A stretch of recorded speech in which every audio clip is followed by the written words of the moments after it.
నీ జీవితంలో గుండెల్లో ఒకటి పెట్టుకొని నోటితో ఒకటి మాట్లాడడం నువ్వు ప్రారంభించావంటే నువ్వు సాతాను కబంధ హస్తాల్లో పడతావనే సంగతి వాస్తవం. రాసి పెట్టుకొని స్టాంప్ వేసి నేను సంతకం పెడతా. గుండెల్లో ఒకటి ఉంచుకొని హృదయంలో ఒకటి ఉంచుకొని పైకి నోటితో ఇంకొకటి మాట్లాడి అలవాటు చేసుకుంటే ప్రభువైన యేసుక్రీస్తు ఏమన్నా తెలుసా? మీరెవరైనా సరే అవునంటే అవును, కాదంటే కాదు అని మాట్లాడుకోండి. వాటికి మించినవి ఏమైనా ఉంటే అవన్నీ సాతాను నుండి పుట్టాయి. సాతాను నుండి పుట్టాయి.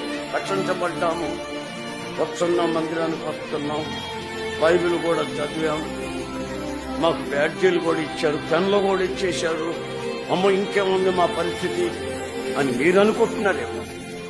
కానీ లోపల ఒకటి బయటకు ఒకటి.